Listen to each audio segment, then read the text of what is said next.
Hello. Before we begin, let's just take a breath. Start coming into our body, taking a nice deep breath in through your nose, sighing it out, letting it all go. And I want to ask you something. What if the biggest thing limiting your life isn't your circumstances? What if it isn't your past? What if it isn't your boss, your partner, your childhood, your finances? What if it's a story? A story you've repeated so many times, you've mistaken it for yourself. A story about who you are, what you're capable of, what you deserve, what is possible. A story that may have been shaping your choices for decades, without you ever questioning it. And today, we're going to pull that story into the light. Welcome to the Aligned Human Project podcast, where consciousness meets creation and hustle gives way to harmony.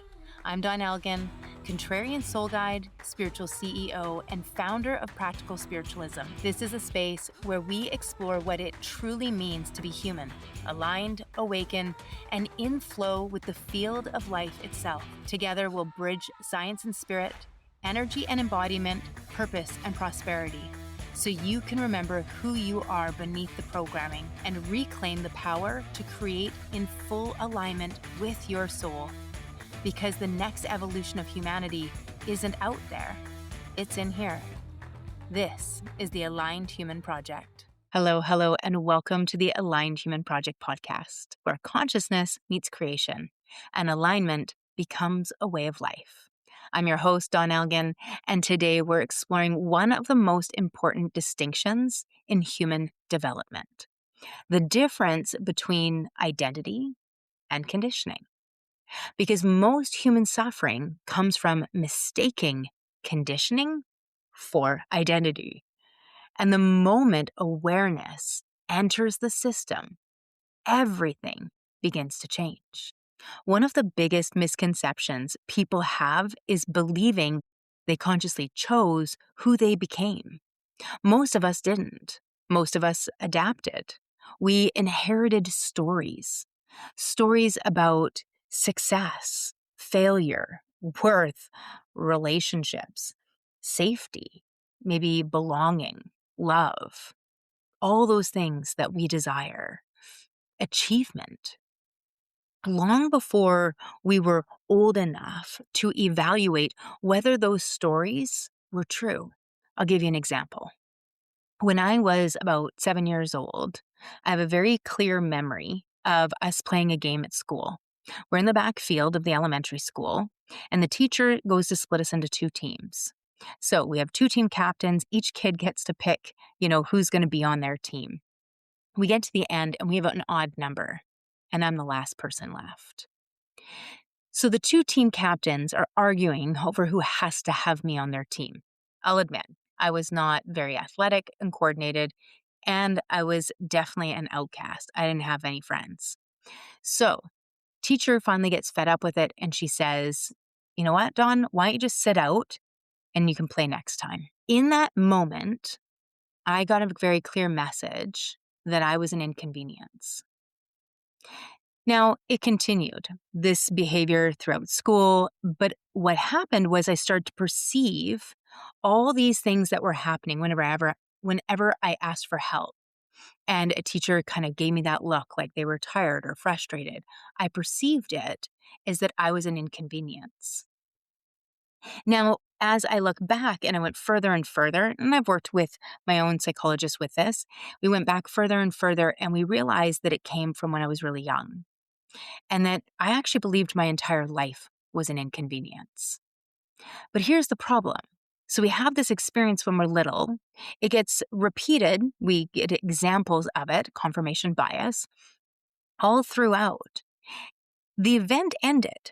So that was one event that happened at school, one day. And after that, I continued to perceive anytime I wasn't picked, anytime that people gave me a certain look on their face, that they were saying I was an inconvenient. The event ended, but the story remained.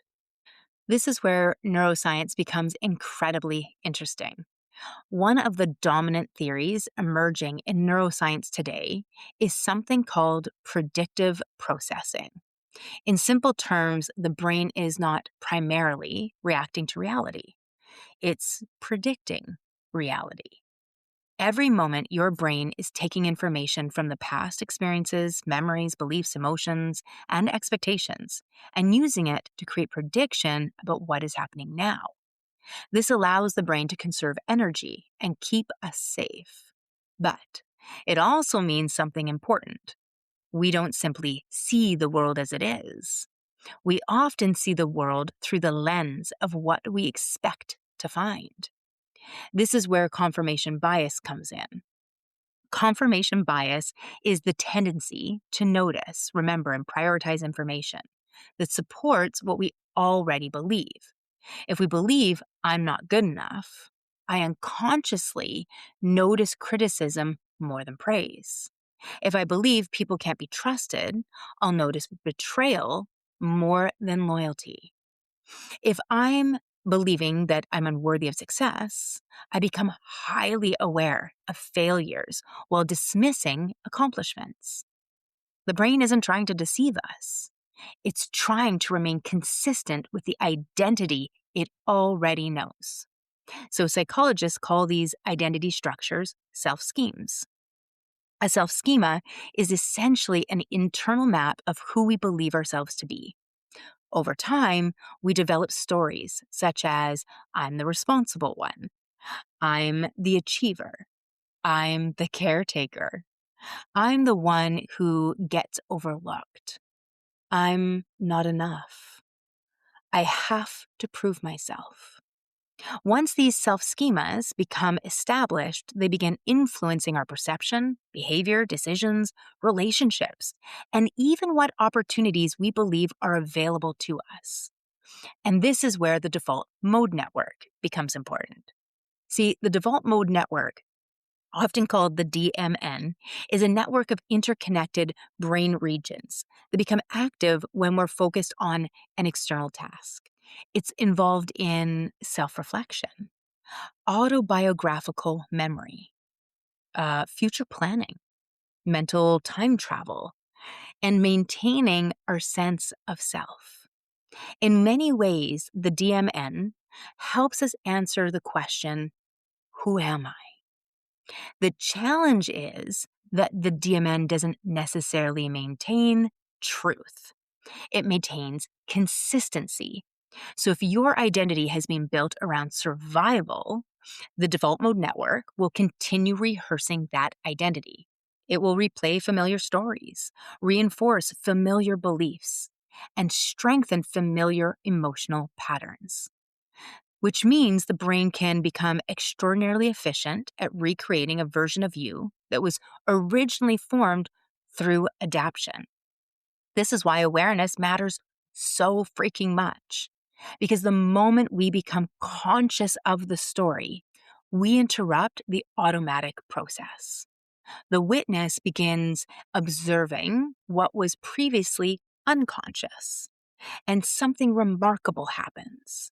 The story can still exist. The memories can still exist. The conditioning can still exist. But we stop confusing them with the question, who am I? This is where neuroscience and spirituality begin to meet each other. Neuroscience shows us how the brain creates and maintains identity. Spiritual traditions have been pointing toward the same realization for thousands of years. You are not the thought. You are not the story. You are not the conditioning. You are the awareness, noticing it all. And the moment awareness enters the system, choice becomes possible. So now let's go back to that story I had about myself. Now, this only came out last August. It's not like it was years and years ago. I truly believed that I was an inconvenience, and therefore I did and behaved in ways to be the opposite. It affected my relationships, in my ability to ask for help, to allow or even ask to be celebrated. I wouldn't even celebrate my birthdays. It's not that I didn't want anybody to know that I was embarrassed. I believed that it was inconvenient for people to have to put out any form of effort, even though I had no problems doing it for everybody else. It affected my parenting, my ability to hold standards or ask for things from my children because I didn't want to inconvenience them. Things that other people would be totally content with, that would be normal. See, when we perceive that the stories of our past are true, then we will look for evidence of it, or we'll do everything to not get evidence of it. Because the truth is, we don't see reality.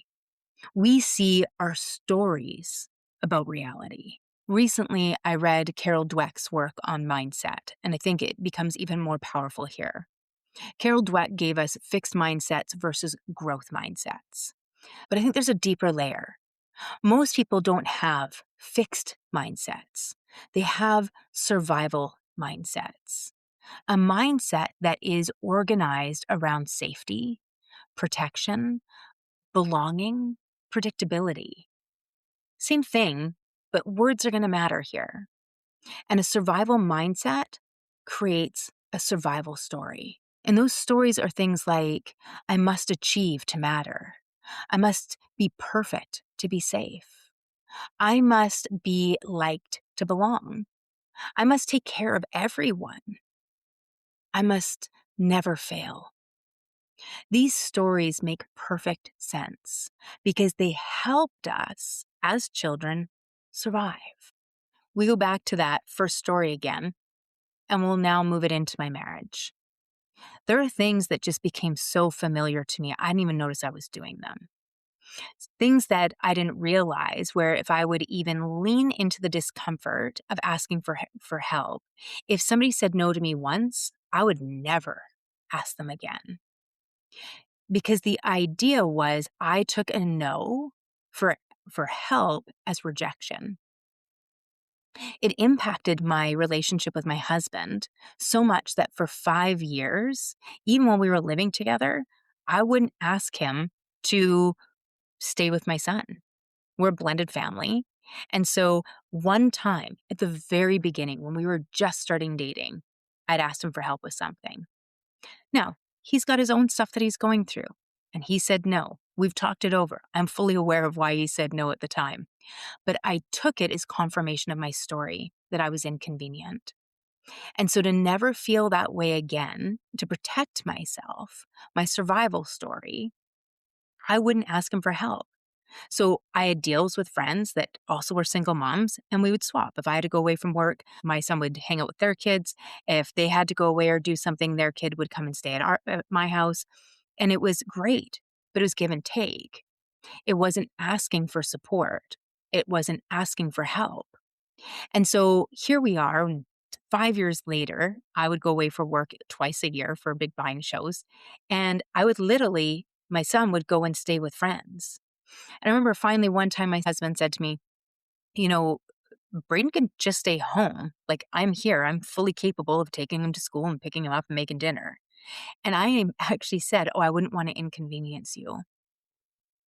And it provoked an incredible conversation, a conversation about how one time he had said something or said no to something didn't mean that it was always no. And this realization that I never asked for support. I never asked for help. As a matter of fact, I prided myself on being incredibly independent to a fault. So it felt familiar. These things feel so normal that we just take them for truth, but they're not truth. They're true to us based on our perception, based on our story. It's what feels familiar is just normal, but it doesn't mean it's truth. See, truth is fact. Fact, not any emotions connected to it, no backstories, just fact. It's pretty rare for us to deal in fact.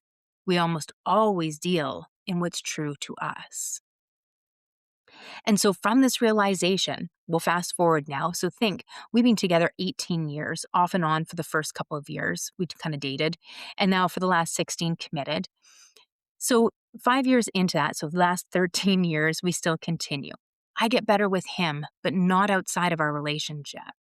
So with him, I can ask for help. I could direct somebody to help me if it was somebody that maybe worked for me, somebody that I could direct them and ask them to do something, but the expectation was that they would say yes. But I still rarely asked for anything of friends. I still didn't want to celebrate my birthday. Once I'd put it out that I really wanted a birthday party when I was 40, and when some people couldn't make it and were busy, which is totally okay, I took it as confirmation that I was inconvenient. And again, we go into that story. Now, at the time, I was unaware of it. It was an unconscious behavior. But once I became aware of that story, which oddly enough would get triggered at my 50th birthday, once I became aware of it, I could now take it forward. And with my psychotherapist that I work with, Carol Luck, we use EFT tapping to help release these stories, to help resettle the nervous system to come into it. There's tons of ways that we can do this. NLP, EFT, emotional freedom technique, different terms within counseling, within coaching. There's so many different ways we can do this. Somatic work. So we pick the one that's best for us. My point is, though, this started when I was little. I was 50 when I finally realized I was so conscious of it and the impact on my life that I was finally able to deal with it. But the key here is the story wasn't irrational. It was protective. Now, this is why the 5 elements is so powerful. Each element tends to organize around different survival stories. So the wood is I matter when I achieve. For the fire element, it is I matter when people like me. When it's the earth element, I matter when I take care of everyone else, even at the cost of me.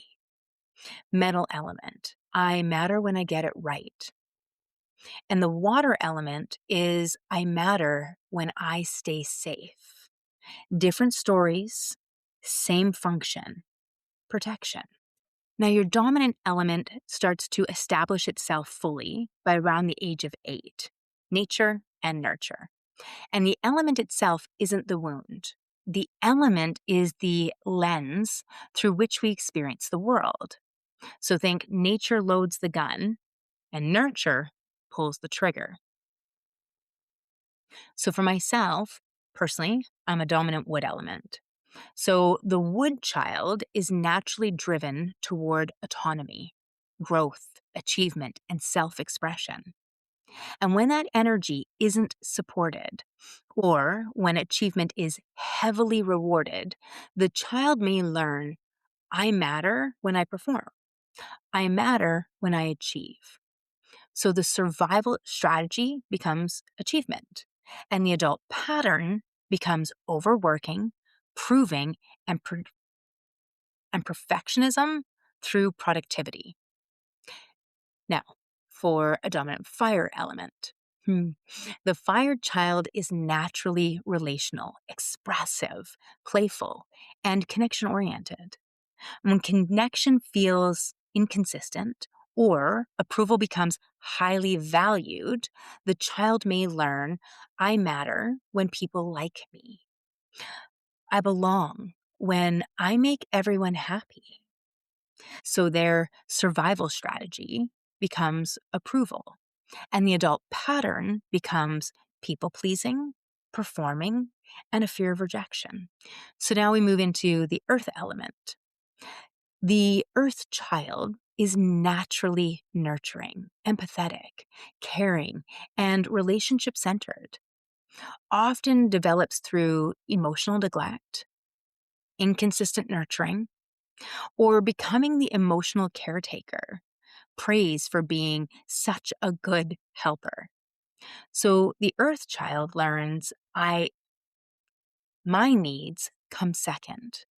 I matter when I take care of others. And the survival strategy becomes caretaking. The adult pattern becomes overgiving, rescuing, and burnout. So now metal element. A metal child is naturally thoughtful, discerning, structured, and conscientious. When love becomes linked to performance or mistakes are criticized, the child learns I matter when I get it right. I am safe when I am perfect. So the survival strategy becomes perfection, and the adult pattern becomes self criticism, control, and rigidity. Now, finally, we have water element. A water child is naturally intuitive, reflective, sensitive, and deeply aware. And when the environment feels unpredictable, chaotic, or unsafe, the child learns I am safe when I stay small. I am safe when I don't take risks. So the survival story or the strategy here becomes protection. And the adult pattern becomes hesitation, self-doubt, and fear of visibility or fear of being truly seen. See, the element here, though, isn't the problem. The wound isn't the problem. The survival strategy isn't even the problem. The problem is when we mistake adaptation for who we are. Because underneath every single adaptation is a gift waiting to be reclaimed. Wood is vision, the visionary. Fire is joy. Earth is compassion. Metal, wisdom. And water is trust. And that's the journey of alignment. This is where Michael Singer, Eckhart Tolle, Field and Form, and where the Aligned Human Project all meet. The thought is not you. The emotion is not you. The story is not you. The adaptation is not you or the maladaptation. You are the awareness noticing it all, the witness. And the moment the witness becomes conscious of the story, choice becomes available. Awareness creates distance between you and the experience, and distance creates choice. And choice creates alignment. And if today's conversation is resonating, make sure you listen to the last week's episode, The Hidden Link Between Fixed Mindset and Survival. Because before we can change the story, we have to understand why the nervous system keeps protecting it. Now let's drop into a quick embodied practice. Go ahead, if it's safe for you or feels comfortable, you can close your eyes. And just take a breath, breathing in through the nose, nice and slow, starting to slow that breath down. And then sigh it out through your mouth with a gentle ha or a sigh of relief. And again, breathing in through the nose, slowing it down, let the belly fill, the ribs fill, all the way up to your collarbones. And then exhale through the nose or the mouth. Either one, sigh, gentle, let it all go, let it wash back out. Feeling that breath in your body. And now ask yourself, what story have I been carrying about myself? What do I believe about my worth, my success, my relationships, my future? And let the answer just rise, nice and quiet. Now ask, is this truth or is it conditioning? And just trust the quiet knowing that comes up here. Might feel like a whisper, maybe just know a little nudge. And then ask, who would I be without that story? And allow yourself to imagine or visualize this option, this alternate reality of yourself. This is a great meditative practice that you can do with a journal, just letting yourself visualize and imagine. Most people are trying to change their life without ever questioning the story that's creating it. The story may explain your behavior, The story may explain your patterns, and the story may explain your struggles, but it does not define you. Awareness reveals the story. Understanding explains the story, but alignment transforms the story. If today's conversation resonated, I want to invite you to take my free 5-element alignment assessment. It will help you uncover your survival patterns, your stress adaptations, your leadership tendencies, your unconscious stories, because awareness creates choice, and choice changes everything. And if you're ready to go deeper, this is the work we do inside Align Your Life. Aligned Living, the Alignment Operating System, and the Aligned Human Project. If you're here to build a life that doesn't cost you your nervous system, to lead, love, and create from alignment instead of survival, you're in the right place. This is Practical Spiritualism. This is the Aligned Human Project. And this is where we stop mistaking conditioning for identity and start remembering who we truly are. So keep pausing, keep feeling, and keep choosing. Remember, you are the witness. You shape your field, and your field shapes your life. You are not here to fix yourself.